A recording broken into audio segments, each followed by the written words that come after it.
todas as empresas da Bolsa para você fazer ali o que a gente chama de stock picking, quer dizer, você mesmo selecionar as ações da sua carteira, também conseguem replicar a inflação, quer dizer, conseguem corrigir em boa parte, ou se não toda a sua receita, pela inflação.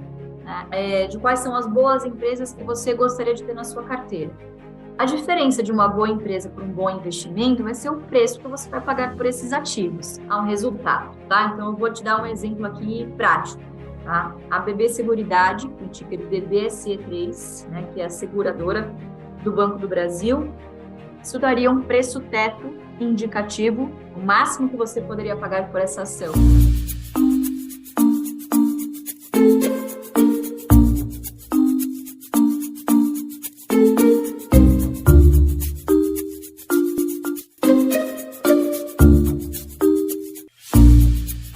Focado em uma estratégia comprovadamente que deu certo, né? E é uma estratégia atemporal que não tem limites geográficos, quer dizer, existem vários grandes value investors aí que são referências, principalmente no mercado americano, ainda estamos um pouquinho longe desse mercado, mas somos um mercado em desenvolvimento ainda, com muitas oportunidades pela frente, né? Outro grande diferencial também da estratégia, eu acho que a gente pode resumir também no acrônimo BEST.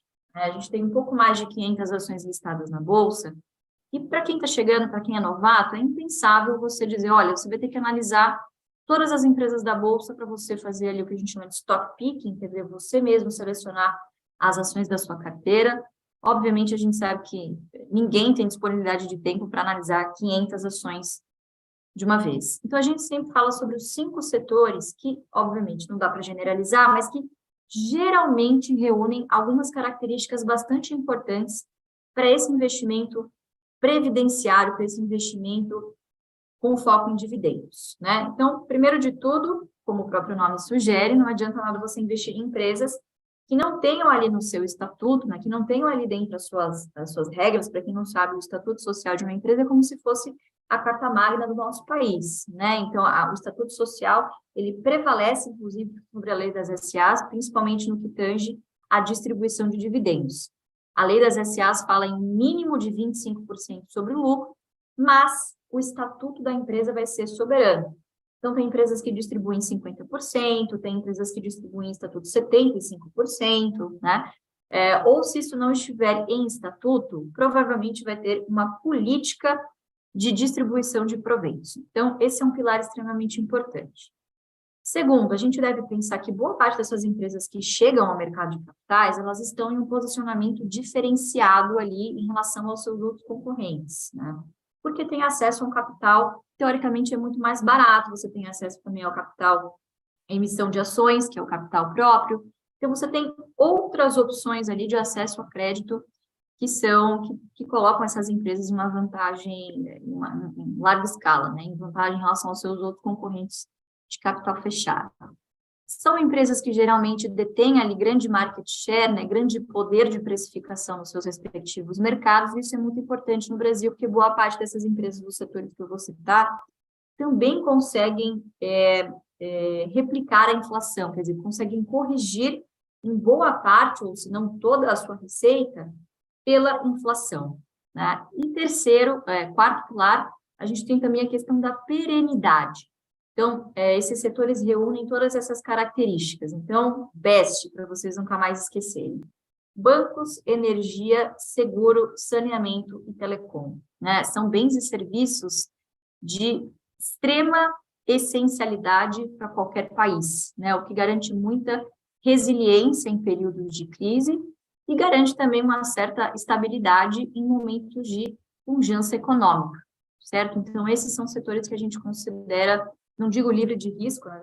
Não existe essa palavra no mercado de capitais, no mercado de renda variável, mas é uma forma de vocês mitigarem setorialmente ali o escopo de análise inicial, né? Principalmente para quem está chegando a fazer esse filtro aí, você já elimina boa parte daquele trabalho daquelas empresas que você não perderia tempo olhando logo de cara, né? O segundo filtro que a gente faz é o que a gente não gostaria na nossa carteira, quer dizer, o que geralmente não cabe, porque não existe perenidade nesses setores, são muito suscetíveis às várias externalidades, como PIB, juro, câmbio, né, que nenhum melhor gestor poderia se precaver. Então, são alguns setores que a gente não investe de jeito nenhum, tá? Geralmente são setores que a gente considera, eles não são tão defensivos quanto os setores best que eu citei, né? Então, dentre estes setores que a gente foge, evita, aviação civil, construção civil, varejo, frigoríficos, né, o setor de proteínas em geral, e turismo e lazer, né? São setores que tendem a ser extremamente cíclicos e não conseguem distribuir em grande periodicidade ali dividendos que sejam perenes, né? São N os exemplos, por exemplo, de empresas que acabaram distribuindo aí apenas em determinados períodos, ficam muitos anos sem distribuir, só conseguem fazer isso, essa distribuição aos seus acionistas quando estão ali num ciclo mais favorável. Muitos deles têm também a influência de commodities, né? Então, é bastante complicado de você pensar numa perenidade, pensar no investimento a longo prazo em setores tão cíclicos e tão sensíveis, né, a variáveis que a gente sabe que as empresas não conseguem controlar, tá bom? Então, esse é um grande overview aí da teoria, né? Haroldo, sobre a estratégia de dividendos, o passado indica futuro. O passado indica futuro em que medida? Só vamos saber no curso?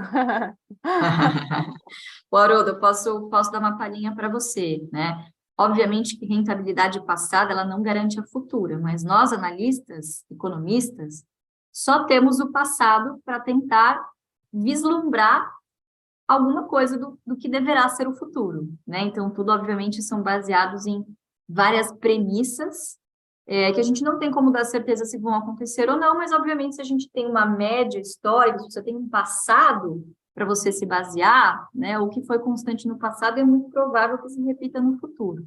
Então, como que a gente usa esses dados passados, particularmente, para calcular o preço teto, né? Primeiro, o que é o preço teto?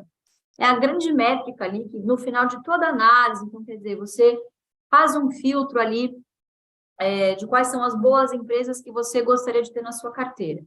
A diferença de uma boa empresa para um bom investimento vai ser o preço que você vai pagar por esses ativos. Então, o que a gente se preocupa muito? Em não pagar caro, né? Muitos investidores, principalmente os iniciantes, ficam preocupados ali com as pequenas oscilações do dia a dia, preocupados em pegar as cotações mínimas. Então, é impossível você fazer o que a gente chama de timing no mercado, né? Você colocar ali, adivinhar o preço que vai ser a mínima do dia, a mínima da semana, a mínima do mês, né? Então, essa é uma preocupação que deve ser expurgada. Qual é a nossa preocupação? Não pagar caro, tá? Dito isso, qual é a métrica que a gente acompanha diariamente, né? Eu diria, essa métrica ela não muda todos os dias, ela é muito em função da média dos proventos pagos.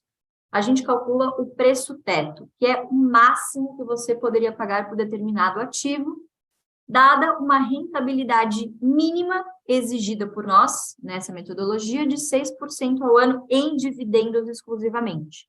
Então, o que é isso? Você calcula a margem de segurança desses ativos, baseado numa rentabilidade mínima em dividendos que você gostaria de garantir ao longo do ano, tá? Então, o que a gente faz?